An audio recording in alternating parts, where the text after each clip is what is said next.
Pernah nggak sih kepikiran kalau antara kita sebagai warga negara dan negara Indonesia itu sebetulnya ada semacam kesepakatan tak tertulis? Nah, inilah yang bakal kita bongkar bareng-bareng hari ini. Kesepakatan warga negara. Kita bakal lihat dengan jelas apa sih hak-hak kita dan apa juga kewajiban kita. Oke, langsung aja ke pertanyaan utamanya. Mana yang harus diduluin, hak atau kewajiban? Ini kedengarannya kayak soal ujian sekolah ya, tapi jangan salah. Jawabannya itu nentuin banget cara kita berinteraksi setiap hari. Di jalan, di lingkungan rumah, bahkan sampai pas lagi posting di media sosial. Ini tuh soal hubungan timbal balik yang paling dasar. Nah, sebelum kita bahas lebih jauh hubungan itu, kita samain dulu persepsi soal istilah-istilah dasarnya. Anggap aja kayak mau bangun rumah, kan pondasinya harus kuat dulu ya kan? Yang pertama, ada bangsa. Ini bisa kita anggap sebagai jiwa kolektif kita. Sekelompok besar orang yang ngerasa satu, yang diikat oleh bahasa, budaya, dan sejarah yang sama. Terus ada negara. Nah, kalau tadi bangsa itu jiwanya, negara ini raganya. Dia ini organisasi politik yang punya aturan main jelas, yang tugasnya jaga ketertiban di dalam satu wilayah tertentu. Dan di tengah-tengahnya ada kita semua, warga negara. Status ini nih yang jadi semacam tiket buat kita masuk ke dalam kesepakatan ini. Status ini yang ngebedain kita dari turis atau orang asing dan jadi landasan buat semua hak dan kewajiban yang akan kita bahas. Oke, pondasinya udah beres. Sekarang yuk kita lihat sisi pertama dari koin perjanjian kita. Apa aja sih yang dijamin negara buat kita? Inilah hak-hak Anda sebagai warga negara. Buku panduan kita itu UUD 1945 dan di dalamnya tuh banyak banget jaminan. Coba lihat deh di layar ini, mulai dari hak buat hidup layak, kebebasan buat ngomong, sampai hak buat sekolah. Ini bukan cuma daftar biasa ya, ini adalah janji yang konkret dari negara ke setiap warganya. Nah, yang satu ini, dari pasal 28, ini salah satu yang paling penting. Hak buat kumpul-kumpul dan nyuarain pendapat.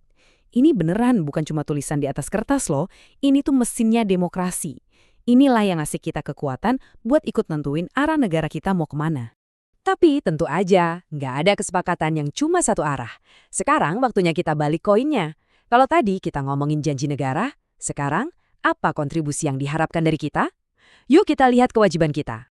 Sama kayak hak, kewajiban kita juga tertulis jelas. Taat hukum, ikut jaga keamanan, selesain pendidikan dasar, dan ya tentu saja bayar pajak.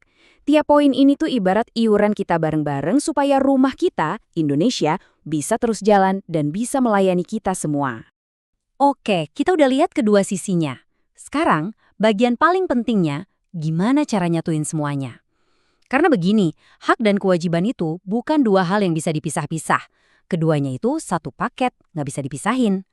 Prinsip yang ada di layar ini, inilah jantung dari semua obrolan kita. Tidak ada hak tanpa kewajiban, dan sebaliknya. Kalimatnya sederhana, tapi dalam banget. Artinya, nuntut jalanan mulus, tapi nggak mau bayar pajak, ya nggak nyambung. Sama aja kayak negara nuntut kita taat, tapi gagal ngasih keadilan. Keduanya harus jalan bareng. Dan slide ini bukti paling sempurnanya. Coba lihat contoh bela negara dari pasal 27 ayat 3. Di satu kalimat yang sama, kata berhak dan wajib itu dipakai barengan. Ini nunjukin kalau dalam satu tarikan nafas, sebuah tindakan itu bisa jadi hak yang kita punya, sekaligus kewajiban yang harus kita lakuin. Bener-bener dua sisi dari satu medali yang sama. Terus, apa yang terjadi kalau keseimbangan ini goyah? Apa dampaknya di dunia nyata kalau salah satu pihak, entah itu negara atau warganya, nggak nempatin janji? Nah, di sini kita bisa lihat penyakitnya. Di satu sisi, kalau negara lalai, ya kita lihat ketidakadilan, kemiskinan di mana-mana. Di sisi lain, kalau warganya abai, kita lihat kekacauan kecil sehari-hari, jalanan yang semrawut, fasilitas umum yang rusak. Kelihatannya beda, tapi akibatnya sama.